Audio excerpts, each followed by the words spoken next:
and welcome to the J-Train Podcast. This is J-Train, Jared Freid, coming to you live from the Southern Quarantine Cabin in Boca, Florida. That's right, Mondays and Thursdays with your emails, your stories, your questions. I say it every episode. Let me say it again. Thank you. Thank you for listening. Thank you for being a part of this show. We have started the year out with a bang. We've got amazing episodes, amazing guests, and you guys are really getting involved. I have to thank you. You're getting involved. You're commenting on YouTube. You're liking on Instagram. This is what it's all about. I need you to keep feathering my nuts. Keep taking that little internet feather and grazing back and forth, to and fro, side to side. Go a little bit too far back. I don't mind. Go to the anus if you have to. That's fun. But just tell a friend, a coworker, a brother, a sister, a mama, a papa. It feels good. We love a sharer. We share. We're doing family style with our podcast. Everyone gets a taste of the J-Train Podcast. It's right now the as far as live shows are concerned, Tampa, Florida. If you're out there, jaredfreid.com, socially distant shows in Tampa, Florida. Get the Corn Squad together. I'll have more as the dates come. Otherwise, I'm doing The Bachelor. The Bachelor's in full swing. Keep sharing those stories. That is huge. I'm putting a lot of work into The Bachelor. I'm doing the Rose Rehash. That's happening. That's the recap show. I love doing that. Let's all everything. I got too much out there. Let's get to the show. I'm very excited about today's guest.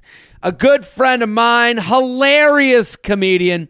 He is known to me as my mom's favorite comedian. The hilarious Lamont Price. Thank you for coming on. J-Train! What's up, man? What's up, buddy? It's so good to see you. How are you? What's going on? You know that, right? You know my mom asks about you on a weekly or monthly basis. She is... Every time I see you, because your parents go to all your shows. So, like, when I see you and I see your parents, and your parents are dope as hell. They're dope as hell. And your mom loves me, and I appreciate that. But every time your mom comes over and she's like, Lamont, hey, I always look at your dad like, like I'm not doing, I'm just like, I got both hands like, yo, I'm just. My dad's She came over here. I was by myself, all right, with this gin and tonic. I was chilling, and then she slid over. She came to me. Yeah. Because your dad is cool as hell, but he's got a very intimidating look to him. He's quiet. He's a smirker. He's also a winker. And I think with a wink, you're not sure if that's your death or a hug. You don't know if it's good or bad. Because and the wink can be creepy too. Like, you don't know.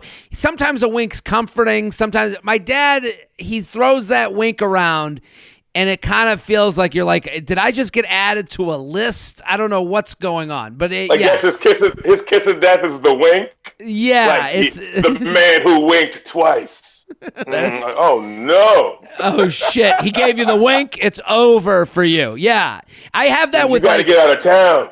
I have that with female friends of mine. Like, I'll notice all of a sudden I'll look over, and I'll see him like smile in a dad way, but then all of a sudden the wink gets in there. I'm like, you need to stop doing this. This is not. I don't know how this is being received. The wink is hit or miss. When I was a kid, my dad, you know how your parents try to teach you how to interact with like the opposite sex, when you're growing up. So when I'm like 11, 12, my dad's like, listen, son, all you gotta do, look her in the eye, give her the wink. I'm telling you. And my wink, he didn't train me on the wink. Yeah, there was no orientation. It's a physically hard thing to do if you're not good at it. Like, you could look like there's something in your eye. I was given the full, the trying not to even show this eye. I'm like, and I'm like, how come the ladies ain't flocking? Yeah, you want it to look like it sounds like a wink. You don't want it to look like it sounds like a wink. My wink was like, ladies. I look like a monster from like an 80s zombie movie. I was like, ladies. Lamont, not to the dance. I want everyone to go follow Lamont. He is so funny. He is in Boston. We have a huge Boston following. I want all the Boston people, especially so that when things open up again, we can go and see Lamont live because he's so hilarious on stage and with everything he does. So at LPizzle12 on Instagram. It's going to be all over my social media. And he has a new podcast out. And I want you to tell people, because I like what you're doing. You're doing something a little different, which I enjoy. It's called the Lamont Experience. And it is a partnership with a cannabis network. What's going on? Yeah. Explain the Lamont Experience. And it comes out every Monday at noon. Mondays at noon, the Lamont Experience. You can find it on all podcast app. It's also a part of the Boston Cannabis Week, and that's on Facebook, right? Yeah, Facebook and YouTube. Okay. And YouTube. anywhere you get podcasts as well, just for audio. But for video, YouTube and like yours, like YouTube, and we put it on Facebook. And whatever, sorry to interrupt, but so whatever your pleasure is, just search the Lamont Experience and it will pop up. And I'll have Lamont's social media all over my stories and all over my Instagram, and it's at LPizzle12. So explain the Lamont Experience to the people. Well, this company, Boston Cannabis Week, I've known for a while. I've done live shows back before the zombie apocalypse happened. I used to do, they host live events, big music festivals. There's a lot of musicians involved. And they reached out to me in the summertime and was like, would you be interested in doing a podcast? And I'm kind of glad they did because, listen, I'm lazy. And I probably would have just ridden this pandemic out watching Walker, Texas Ranger and not missing a beat. Seeing how many people don't get killed in that show. He never kills anybody. Nobody ever kills anybody in Walker, Texas Ranger. Let me tell you something. No, actually, people do die. People die? He doesn't kill anybody. He's very careful. But Walker, Texas Ranger has been my obsession. It is easily the funniest TV show in the history of television. It is funny. Remember when it had that comeback? Remember, like, it used to be on TBS, like at midday before TBS did like the sitcom thing.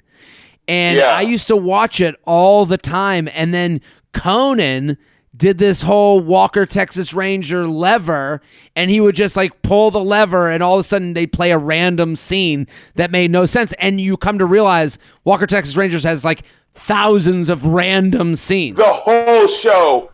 My first exposure to the show was Conan's lever. And then you watch the scene and you go, what the fuck is this? And then when I for the first time, I watched a full episode at the beginning of the pandemic. You know, it's on 4 times a day. And I realized like you just said, the entire show is those clips. There's nothing, everything about the show is ridiculous. Like when they're they're sneaking up on a bad guy and they're trying to be inconspicuous, but they're both dressed like fucking Yosemite Sam. Like, how are you with the 10-gallon? They got the 10-gallon. Like, we gotta stay low. Like, how? The ever-changing love interests. Like, there's always some random woman that like is just in the town, just waiting for him to be there. Like, right? Like, isn't he ends up there are occasional, right? But there's one woman. I watched the entire run over the summer. Really? I've seen all 9 seasons, Jared. There's 9 seasons. It's crazy. They watched an episode where Walker solved the Kennedy assassination. He solved that shit, and CBS said, "Let's do it again." Run it. 24 more episodes, baby. The show is fantastically ridiculous. I can't get enough. I was watching it before we did this. So enough of Walker, Texas Ranger, because I want to make sure you plug your podcast because I got us off track. Yeah. I used to watch that show all the time. But so the Lamont Experience is a podcast every Monday. It's with the Boston Cannabis Week. What do you do on the show? So we just, it's like a clear interview show. Talk to musicians, comedians, people in the cannabis industry. We don't necessarily talk about weed constantly. Like there's really most interviews we haven't talked about weed at all. They just kind of back the show. I'm a pothead, so that was I was. Are the, you? the See, clear choice. I actually didn't know that about you. I always thought you were maybe because I'm drinking, so I just assume you're drinking whenever we're like doing. Do you smoke? I'm not a smoker. Every now and again, I have this like.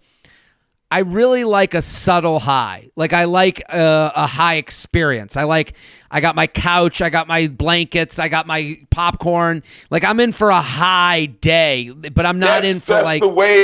That's the way to do it. I'm not trying to. I'm not one of these weed heads that's trying to set records. You know what I'm saying? Like you ever do like I've done like college shows, and I talk about weed in my act, and then sometimes you do random college. Bro, I'll smoke you under the table, and it's like settle down. Like I'm not. Who needs that? I'm not trying to win the championship. You know what I'm saying? Yeah, I don't need to be locked into a prison of my own thoughts and my own fears, because that's what happens. I smoke, I have a fun time, I laugh, I giggle, and then I'm like. Sit there and stop with myself for a second. I just kind of freak out a little bit. And I just don't like, if I feel out of control. With drinking, I feel more in control, if that makes sense. Oh, I get it. And I think the reason why you probably didn't know is because when we're around each other, we're at clubs. We're at comedy clubs a lot. And there's really I'm not like, I might not dip out to go smoke outside. You know what I'm saying? So I'll just be there and I'll drink, but when I go home, like I don't really travel with weed.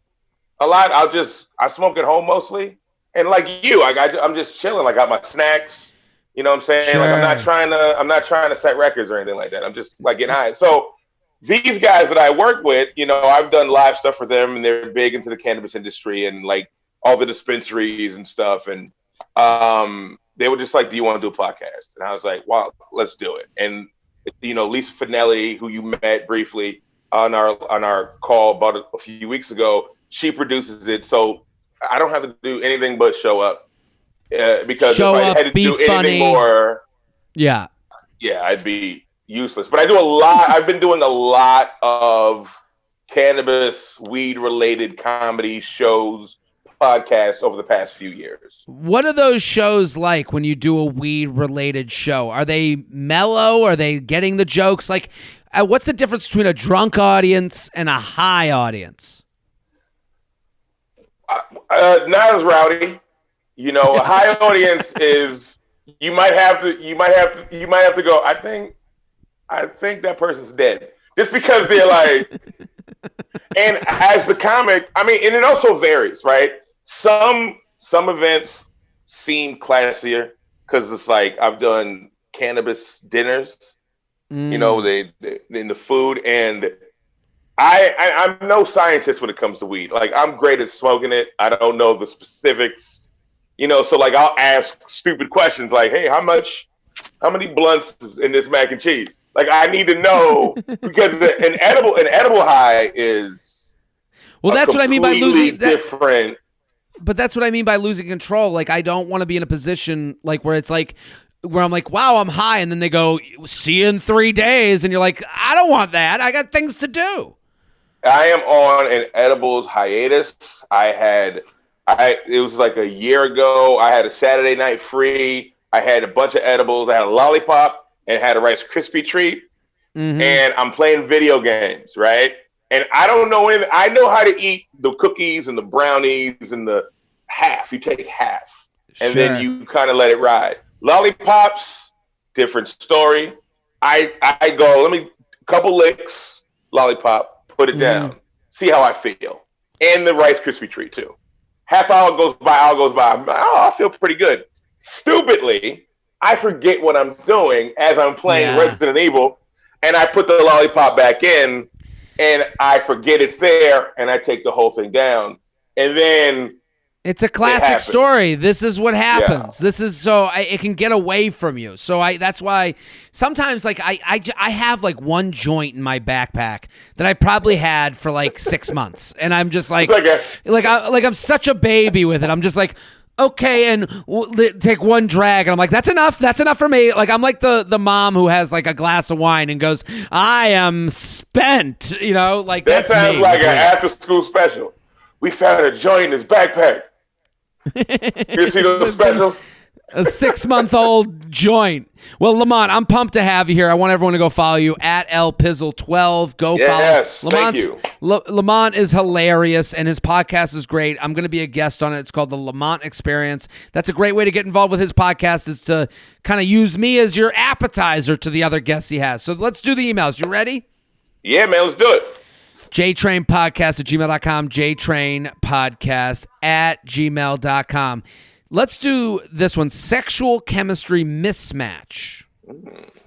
Jared, an esteemed guest. New listener here. Got turned on to the pod after seeing your hilarious Rose recaps. Thank you. Big fan and hoping to get your thoughts on a problem I'm having. I'm a 24-year-old female, have recently gotten serious with a partner, 25 male, that I started seeing in the middle of quarantine 4 months ago. He's a comic and genuinely an amazing person. I care for him deeply. We have so much fun together, and I know that we're both falling for each other. However, I noticed that it gets harder. It's harder for me to get in the mood to have sex with him, which is new for me. I'm usually a pretty sexual person, so this isn't a normal problem. And I think part of it is because I'm less attracted to him than is typical for me. He is a bit on the heavier side, and when we started dating, it didn't bother me because we had such good chemistry, and he made me laugh. Now that we're getting more serious, it's becoming an issue because he wants to have sex more frequently, but it's hard for me to get in the mood. We typically end up having pretty good sex, but it's just hard for me to get aroused enough to go through with having sex. Do you have any tips on how I can overcome an imbalance of attraction? I really care about him, but sexual chemistry is important, and I don't know how to get around this barrier. Fatal unattraction. So what do you think, Lamont? First of all, is that you, Samantha? I'm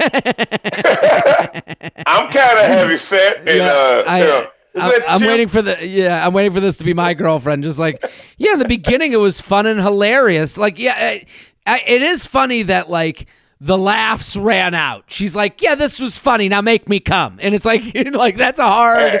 It's hard to deal with. I've done my thing, or I've done all I can do.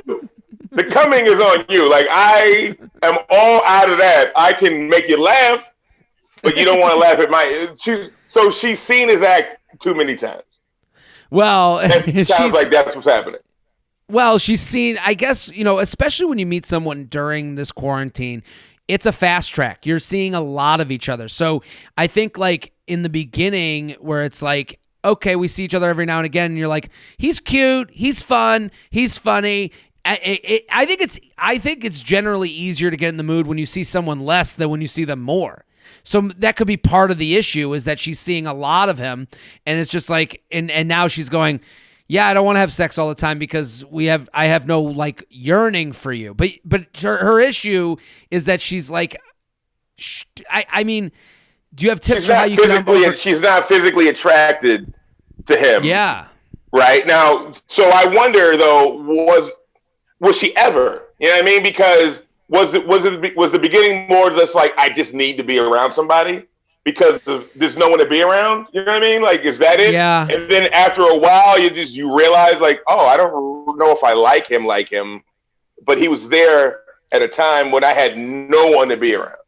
Yeah, that's a good question, because I think these are also very male questions. I don't think men like the idea of, and this happens all the time. Women will be like, my girlfriend said it to me. And I'm like, don't say that to me anymore. She's like, you weren't my type before. And then I got into it. And it's like, no. I want to hear when you're like, I don't want to look back at our relationship and be like, yeah, she just like, like she got used to it. Like that's not how I was around enough, and she just said, fuck it.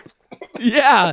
I think guys have an ego, and I'm not saying like you have to play to it, but I'm saying this is the reality of like guys want to feel like you're as into them as they're into you. Because I'll say this, Not a lot of guys are going to go out with someone they're not attracted to and give them a couple shots. I mean, that's true. We're not. I don't know. That's our fatal flaw. That is our fatal flaw. And that's not to say that there's a certain type of attractive. Like everybody's attracted to somebody. Their thing. Everyone's got like what I might not find, who I might not find attractive. Somebody else might go, yo. So exactly. But we don't like to budge. We don't like to budge. You need that yo. Like every guy needs that yo for a chick that they're seeing. And it seems like a lot of women will go, well, he's a willing participant and he's nice and he's safe. So let's see what happens. And we're coming at it from two different angles. Like our penis is too strict a dictator to let us go on a date with someone we're not going yo about. Yeah. What are we doing? Where are we going? We're going to see. No, I don't think so, player. But not tonight. Do you think there's a way to get over this? The way she. I think she can. I mean, but it also depends on how much she actually likes him, right? Because that's it. If you're not sexually attracted to him, I don't know how long term this can go, right? Because ultimately, a physical relationship is a big part of the overall relationship. And if you look at him and go,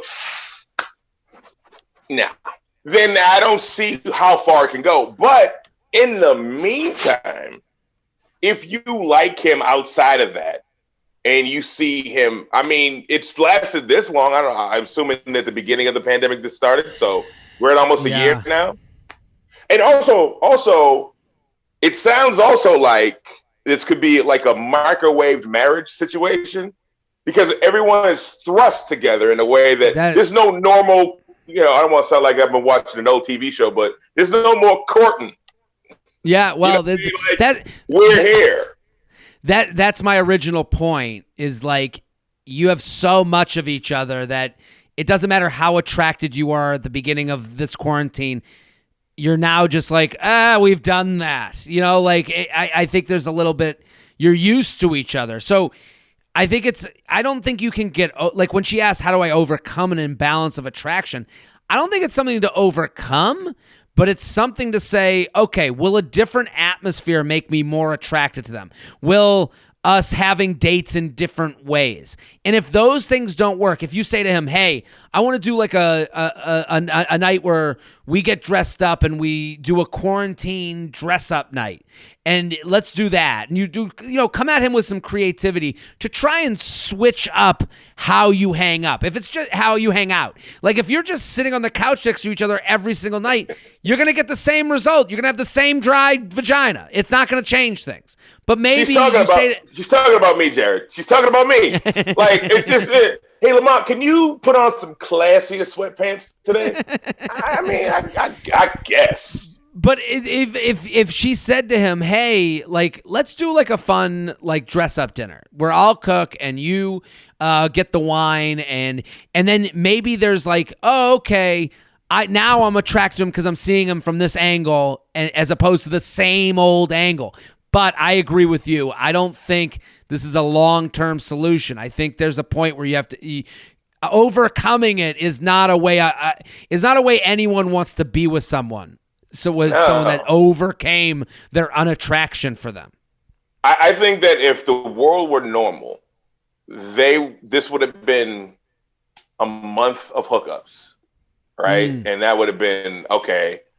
He might have done something great that made her go, oh, this guy, I like this guy. He's hilarious, and his jokes are going to get me through a month. And then now you're stuck in this. It's really where are you going to meet somebody else right now in this situation? Absolutely. The J-Train podcast is brought to you by Solo Stove. I love Solo Stove. I love it because it extends your living space. Right now, all of us are feeling the confines with which we live. We are all feeling our space. We are all becoming accustomed to all the nooks and crannies of our home. But what Solo Stove does, it gives you a little extra area, a place where you can melt some s'mores, a place where you can read a book by the fire on a cold day. And I love that. Solo Stove creates story-worthy moments, fireside fumes not included. The stainless steel construction is designed to regulate airflow and burn more efficiently. So little smoke, you'll wonder how there is so much fire.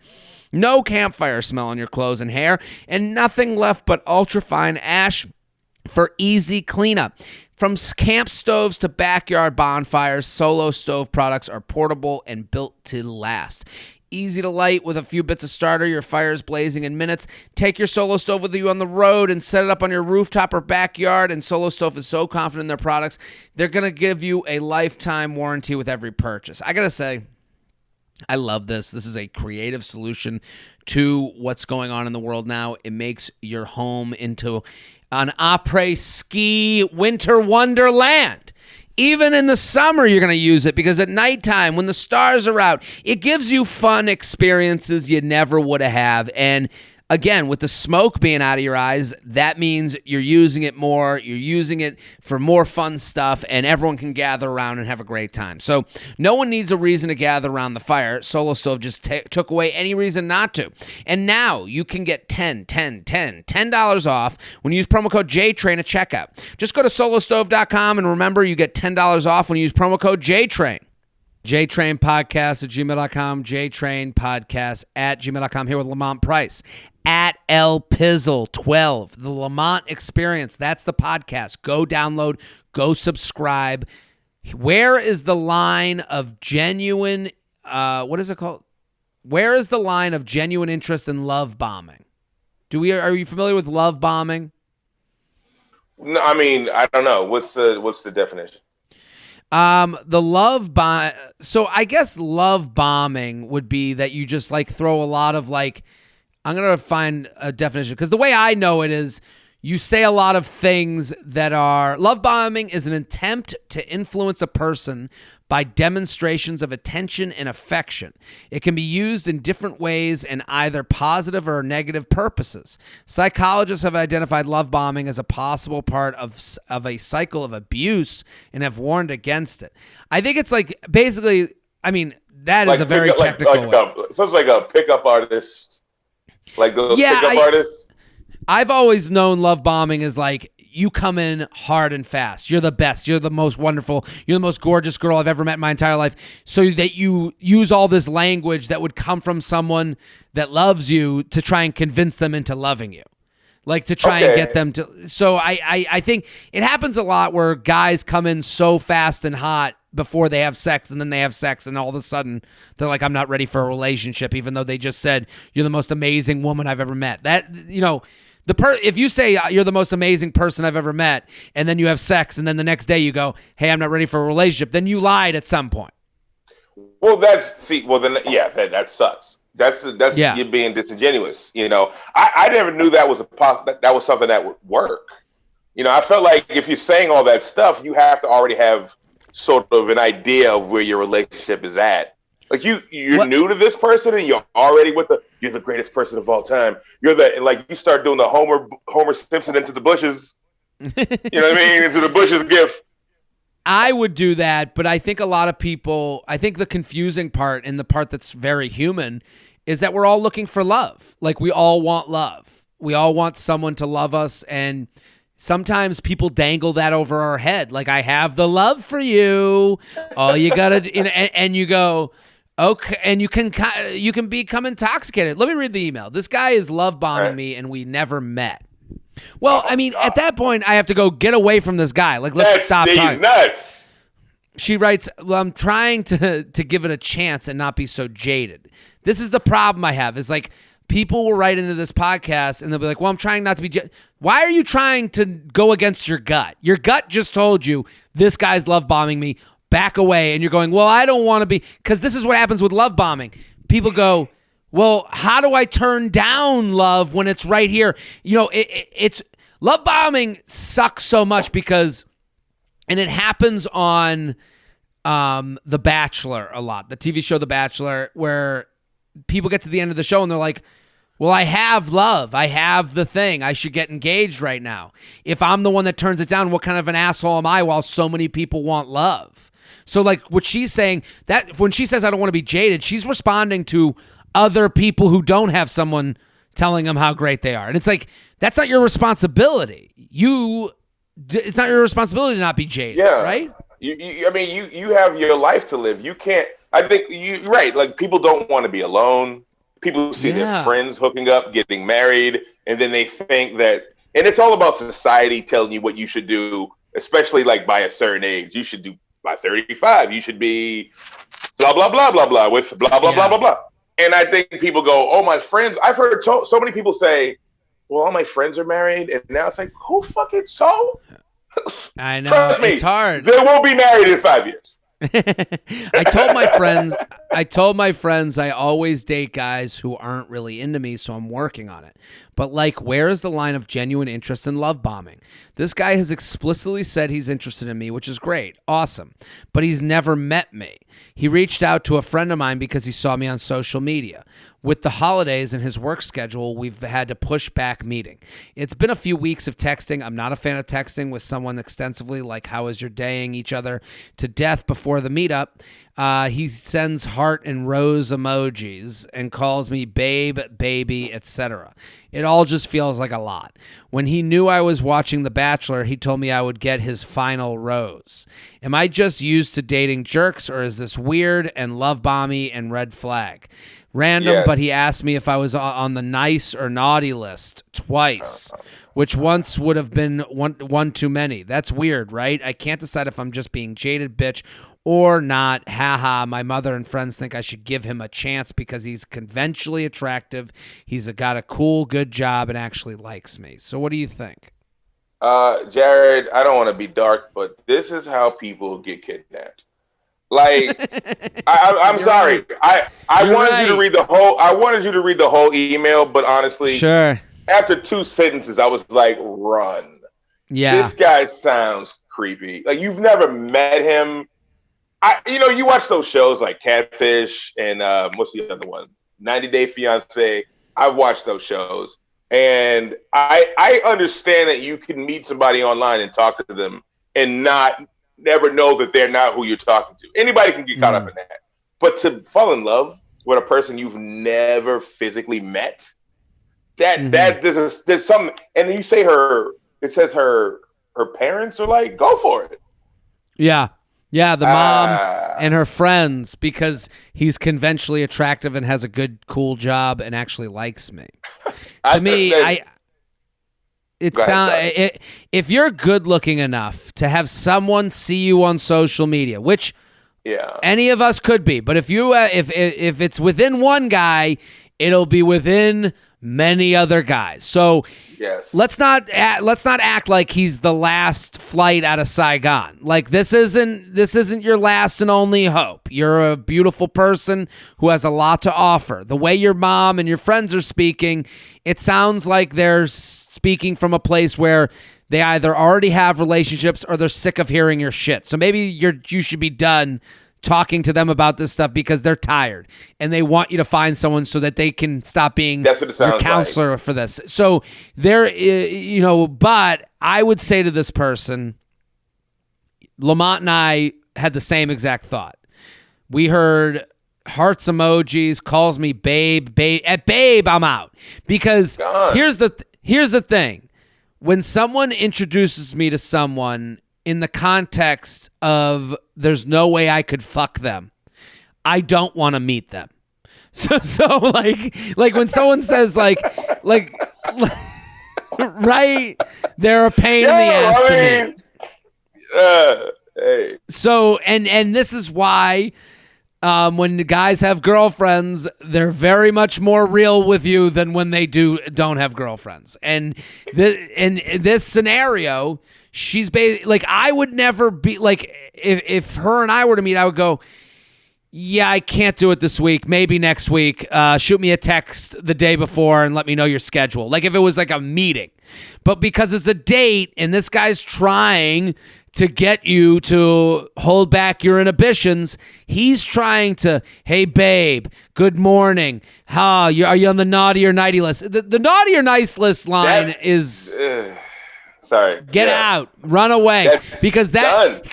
Because what he's trying to do in that text, and I'll tell you this right now, guys who want to have sex try to inch up to sex with the texting. They want to get agreements over text. So he wants to get you to say, I'm on the naughty list. He wants to let you know that he's into sex. He thinks of you in a sexual way. This is run away. It's not going to work out. This is not the person to deal with. It is a waste of time. I honestly, I don't know her. Obviously, I don't know her or her psyche, but I honestly think she needs to be alone for a while. Like, if she's ready to just jump in, it sounds like she's dealt with a lot of assholes, right? And her parents are like, this guy doesn't seem like one. He's got a good job. Everybody else you dated was broke and shitty. And jump at the first, because the babe line. You ever? This might not make sense, but you ever meet somebody? Hey, this like a dude even, and you meet them and you know their formal name. But then you learn they have a nickname, right? And everyone they know calls them that nickname. I have to know you well enough for like 6 months before I start referring to you by your nickname. Because I don't feel comfortable. I don't feel it's my place to just start throwing the nickname at you because I don't know you like that yet. Well, that's him trying to convince her that they're closer than they are. So and that's just that's a liar. And it's just like we are two red-blooded American male, and we are sitting here going, not right. And what you said is right. Like, she's got to take some, like, it doesn't seem like she's meeting the right people. I mean, again, if you're meeting people that are just seeing you on Instagram, I would dig into friends, family, start hanging out with them, and stop worrying about the guys because it's gonna come. I don't think it's gonna be a problem. You can't force these things. No, jtrainpodcast@gmail.com, jtrainpodcast@gmail.com. Here with Lamont Price at LPizzle12 on Instagram, the Lamont Experience. That's the podcast. Guy refuses to spend New Year's Eve together. His arms are folded. Long story short, I've been dating this guy the past 3 months. We agreed to not date other people at the beginning of December. I'm hosting a small New Year's Eve gathering with 4 of my friends and their boyfriends/husbands. And the guy I'm dating just told me that spending New Year's Eve together seems like moving, quote unquote, too fast for him. He's also played the same card when I asked him to cook me dinner one night, since he's always bragging about his cooking skills. He told me that maybe one day he would, but he didn't feel comfortable doing that yet. Basically, all we do is spend 3 to 4 nights a week together, Netflix and chilling. Everything else I've brought up is, quote unquote, too much, quote unquote, too fast. Should I run for the hills on this one? I'm tempted to pull the plug over the New Year's Eve situation alone, but don't want to be too rash. Thank you for your help. What do you think, Lamont? So wait a minute. So she had a New Year's Eve party or gathering, and he said, "I don't feel like it." He said this is moving too fast for him. Okay. Now I wonder though, like, was it because with this pandemic and the gatherings, was it maybe he didn't really want to be around that many people? Did she kind of allude to that? No, this is I'm gonna take her at her word because she did write in quotes too fast. I think that would have been said in the email had it happened, because to me, this guy is actually being as honest as he thinks. This guy thinks he's being honest, but I don't believe him that he's being honest. Well, because he seems like he's in it for the hookups, and she's seeing more. And where are these ladies meeting? All these emails, where are they meeting? I can't get a text. You're telling me it's a big country, Lamont. The dating apps are a wild place. I'll say this. I don't believe in the too much, too fast thing. Like, this person that wrote in, she's been seeing this guy 3 to 4 nights a week. They've been together. They've been seeing each other for 3 months. Right. She invites him to a party because she is a smart person. She's as smart as you or I. She's probably smarter than us. Maybe she's not. Yeah. But she's not crazy. She wrote in a very nicely worded email. So let's assume this person is of average mental standing.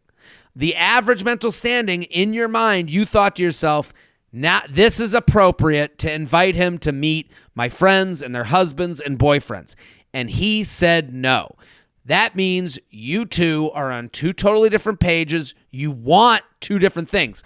People think this means, oh, we're on two different pages. No. You're in two different books that get to different endings. Yeah. He is in a book. He's reading a book where this ends the minute things kind of like open up again and there's more options, because he's not really, thinking that this option is going to be the one forever. So he's trying to hold you off at the gate. He's trying to keep you at Netflix and chill and never get to friends and husbands.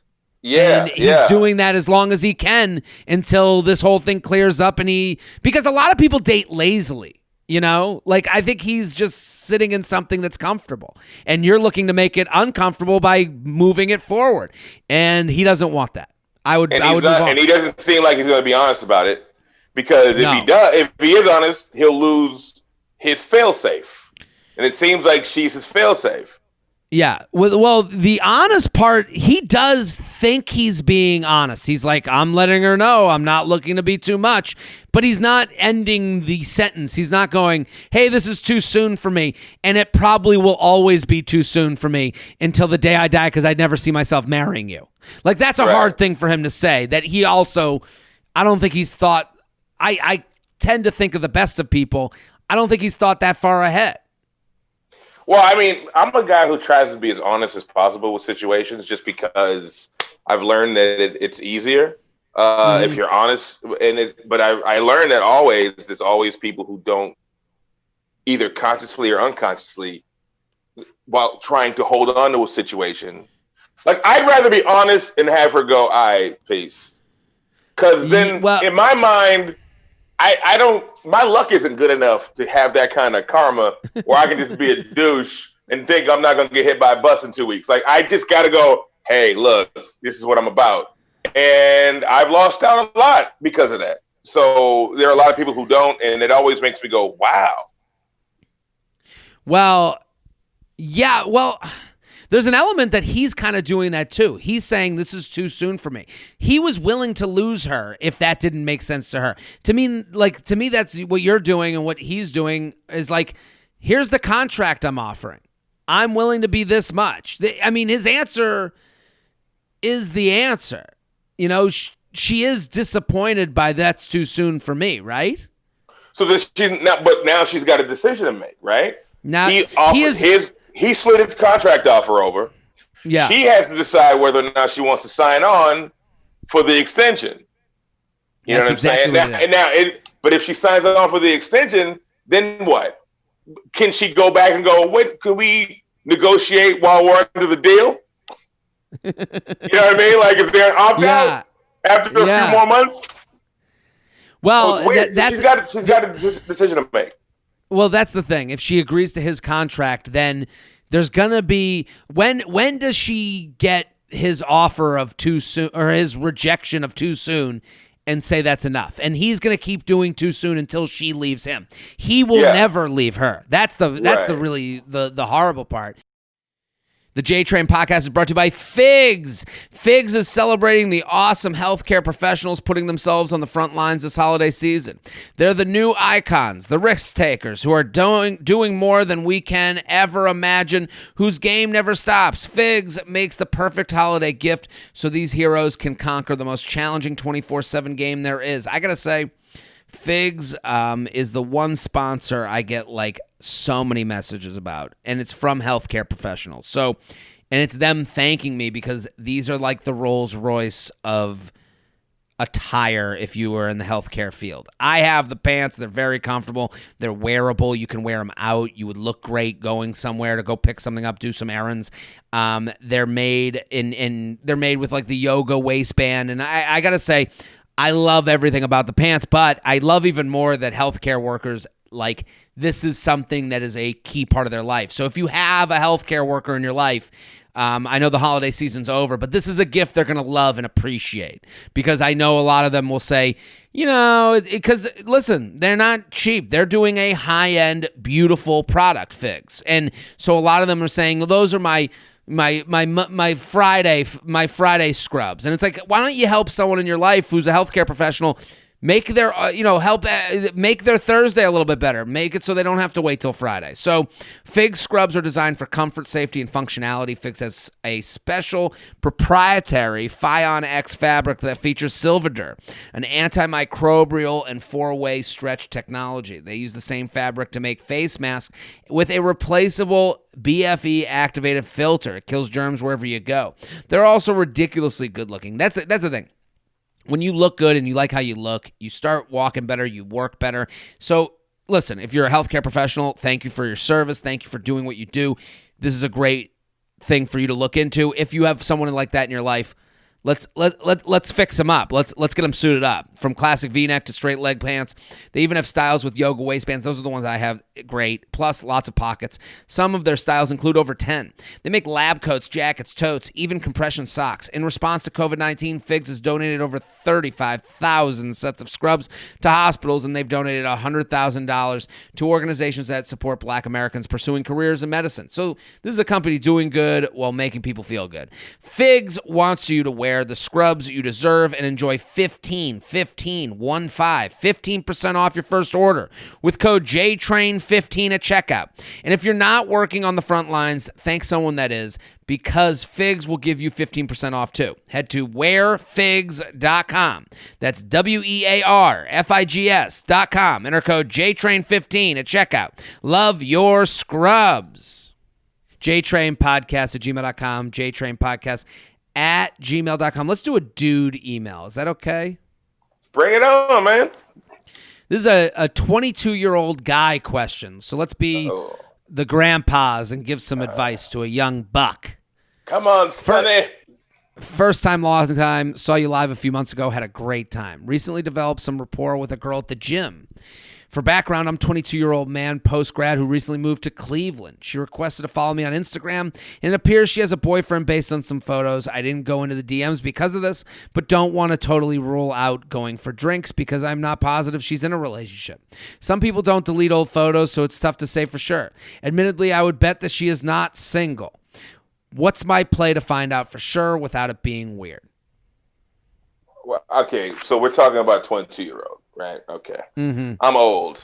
I would just ask her.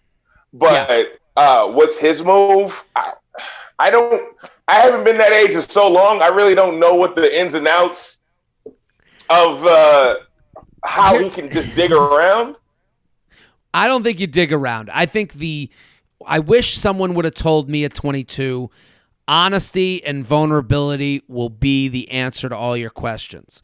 The more honest you are, the more vulnerable you are, the better off you're going to be.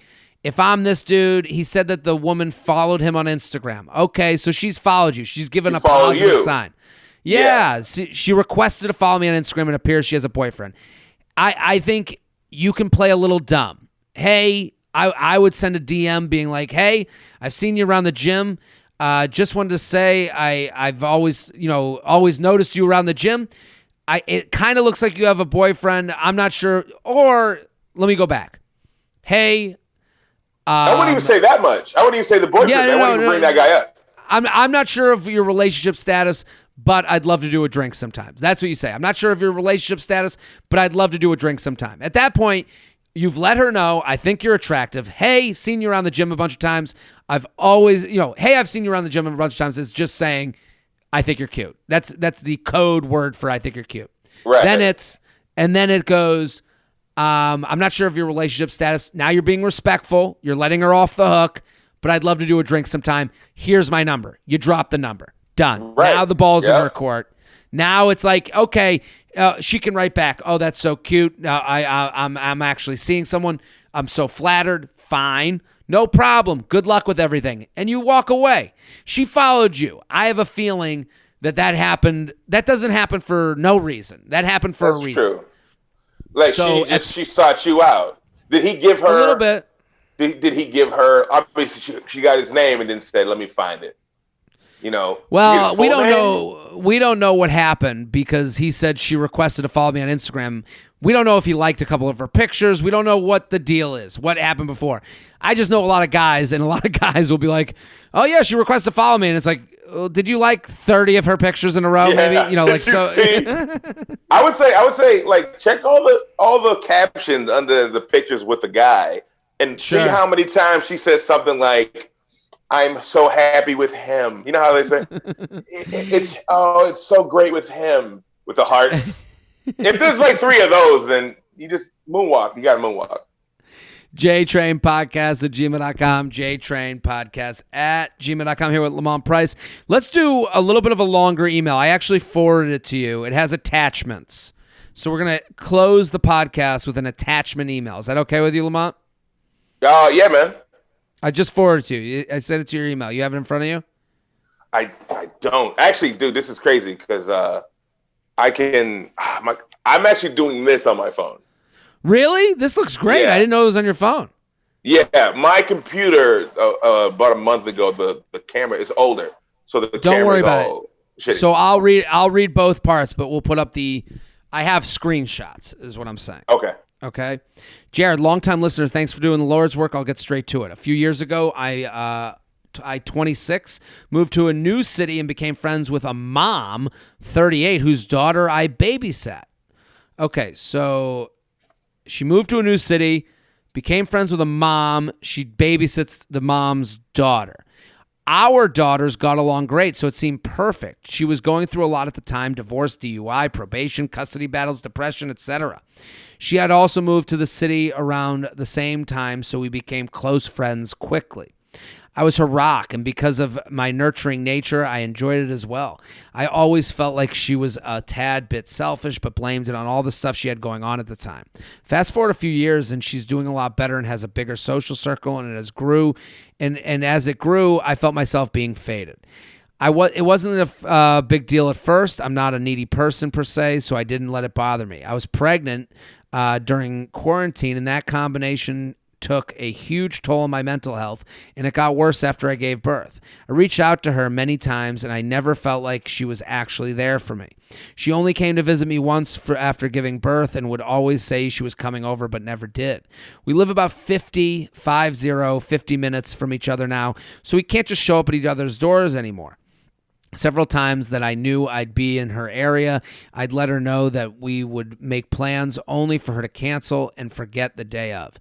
The week before Christmas, she told me her tennis buddy hurt herself and she was going to visit her. Said friend lives 35 minutes west of me and said she would come over and spend the night at my place after. I had recently made the decision to take antidepressants, a decision I'd been battling with since quarantine. When I let her know, she didn't seem interested, but she offered to pick up my prescription on her way to my place, and in return, I paid for her gas. Long story short, she got wasted and didn't show up. She texted around 9 that night saying she couldn't drive because she had too much wine. I was so upset because not only was that the millionth time she let me down, but she knew that what a huge deal my medication was to me. I ended up picking up my meds at her friend's house, and she put them in the mailbox, so I didn't even see her. Wow. Oh, that's not nice. Wow. I'll attach our convo from the morning after. They're labeled 1 through 6 for easy reading, LOL. Thank you. So I'll read them 1 through 6. Thank you for labeling these. Okay. She writes, I was going to swing by, or the other person. So this is the other person. Okay. The friend. I was going to swing by. And then the emailer writes, I need a break from this friendship. I'm sorry. The woman writes, a break? I haven't even seen you. That's fine. I was trying to make everyone happy by visiting. I understand that I disappointed you by not coming yesterday, and I'm sorry. I hadn't slept well in days, and I felt if I got behind the wheel, I would get in an accident. The emailer writes her, I was a stop on your visit to your other friend. That's fine. People grow apart and circumstances change. I'm just tired of pretending and investing in a relationship that isn't equal. I can't count on you, and it's causing me pain. Right now, I need a strong support system, and I have to stop forcing this friendship. It's not healthy for me. this person writes back, that's absurd. I was stopping to my friends for an hour, and then I was supposed to go see you to spend the night. I wanted to spend more time with you, and that's why I planned it like that. I never intended to stay at her home. That was the plan all along. So she was like, do you want a glass of wine? And I said, okay, and I got so sleepy. The emailer wrote her back, that's okay, but I've been feeling this way for a while. I try not to make rash decisions, and I thought about this. I was there for you even when I didn't understand what you were going through or didn't agree with certain things. I tried my best to be a good friend. Maybe that's all it was meant to be, and that's okay too. Not all friendships are meant to be forever. Then this person writes back, some are, and I would say this one is. I'm sorry you feel that way. I certainly never intended to make you feel that way. I have faults, and one of them is selfishness. I know this is about myself, and it's something I need to constantly work on, but I need you to communicate it as soon as it happens. Don't let it build up, because I honestly don't even realize I'm doing it. And then the emailer writes her back, you asking me to do that is selfish. I don't have the emotional strength. I agree with her. She's like, I have a problem with selfishness. Can you tell me when I'm being selfish?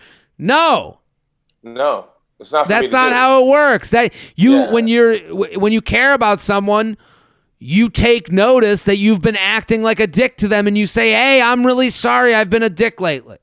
I think we've all been in those situations. I've had friendships where I felt like, okay, I'm putting a lot into this friendship, and it doesn't seem that it's not being reciprocated. And you have to have a talk with yourself. Like, I don't want to be around anybody who doesn't want to be around me.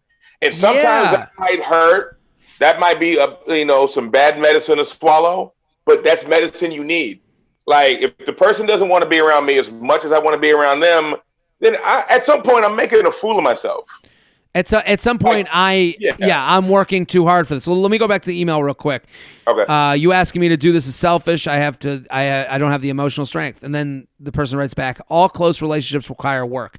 Communication in everything is essential. And then this person writes back, I'm tired of doing the majority of the work. It's not healthy. Then the person writes back, it's the way I'm wired. See, that's not taking she's not taking responsibility for it. She's going, it's your fault that I'm selfish. Right. She's saying, you have to let me know all the things. I don't have to do anything. I'm just chilling. I'm just when people say that's how I'm wired, that's them absolving themselves of responsibility. It's the way I'm wired. I don't realize I'm doing anything wrong. If someone doesn't let me know, then I have no clue. We are all different. You know this. I don't want you to feel like you're doing the work, and if you feel like it's not healthy for you, then you need to let it go. It sounds like people around this person have enabled it for a long time, and so she's just used to being like just shitty. This person wrote back, I know, but I can't be that person anymore. At least not right now. I need someone for me. I'm the one that needs the support this time. Can't you see that? I've been struggling, and you're one of the only people that knew. Then the woman writes back, is your mom still there? I have time this week. I don't have kids and can bring my laptop, do work, and stay with you a couple days. It was my plans to visit you. I want to see you. She's gone, but my cousin is coming on Wednesday. This person writes, I love you. Happy New Year. How are you? And then she wrote back, Happy New Year. So they've gone. So then the emailer writes, so how can I get her to accept that I don't want to need an occasional friend? And to top it all off, she then made it seem like she wanted to come visit for a couple days the following week and then never got back to me until New Year's Eve. Oh, yeah, that was the last text. So the last text, she says, so she goes, asks about her mom, and she says she'll come over, and then she says she's gone. My cousin is coming on Wednesday, and then she writes later on, Happy New Year, I love you. So December 21st was the when. See, that's where I don't buy her. December 21st, she goes, well, what's with your mom? Where can I stay? I'll bring my laptop. And she goes, she's gone, and she leaves it open-ended. And then this person doesn't even make the effort. Then they're Happy New Year. So I'm it's not good. She then made it seem like she wanted to come for the following week, and then she never got back to me until New Year's Eve. I know this isn't the traditional relationship email, but I need some friendship advice because I might go crazy. What would you? I mean, how would you advise this person? Do you just say? I mean, I don't think there's anything left for her to say. She said her piece. For me, it's like this. Look, if I'm friends with somebody and they're giving me that energy, right, and then there's not much I can do about it. And that person's going to be what they're going to be. And it's not my job, like you said earlier, to advise this person that they're constantly doing that. So I respect the decision made by this person. I'm not on this person's radar. That's just the way it is. So I clean break it. And I don't mean clean break it like, oh, fuck this person. No. If I see you, what's up? It's good. Yeah. All right, bet. But I'm not going to go out of my way to be around you anymore, because I realize that you don't see me as that type of friend. And that's fine. So I have to decide how much abuse I want to take. I think sometimes that's a very male way to go, where you're like, hey, I'll be cool when I see them. I think sometimes, like a lot of women write into this podcast with their relationships. They're like, I want to be in a relationship. I want the label. And a lot of guys sit there avoiding labels. I think, when I get I think she did her due diligence. She let her know, hey, I feel like you're not working hard in this relationship. Then her response to that was to defend how she operates in the relationship, and then accuse her of not telling her enough of when she needs to change her attitude. So this person has shown you who they are. I agree with you. If it were me, it's a good to see you. And listen, not even with any animosity. No, yeah, you have to let it go. You're allowed to feel how you feel. Yes. I just have to decide how much of that I want to take on to my plate. That's all that is. I'm with you. I'm totally with you, Lamont. And I think also, like, she wants to write Happy New Year. That makes her feel good. You can get back to that or you cannot. I wouldn't concern yourself if she writes back to you, hey, why didn't you get back to my Happy New Year? Hey, I told you where I stand. You know how to work. If you want to make a plan to come see me, like, I'm here, but I'm not going to sit here and get canceled on 10 more times, and keep getting my hopes up that a friend's going to be there for me because I tried leaning on you and you weren't there for me. You blame me. And it's like, I think to me, this person has tried their best, and that sucks. That, and it's like, again, like you don't have to explain yourself anymore. You've written your piece. The more you explain it, the more it feels like you're not like sure of your answer. And I think you should be pretty sure. Yeah, I agree. I 100% agree. That was it. No, it's tough. JTrainPodcast@gmail.com. JTrainPodcast@gmail.com. Lamont Price, thank you for coming on. This was fantastic. Yeah. Everyone go follow Lamont at LPizzle12 on Instagram. His podcast, The Lamont Experience. Go, get subscribed. I'm Jared Freid. We're here every Monday and Thursday. We'll be back next episode. Boom. Don't forget to like the video you just watched. I have many more. Subscribe to the channel right now. Like and subscribe, you fool. There's even a bell you can click to. Now you've got your week set Monday through Friday. I'm here for you.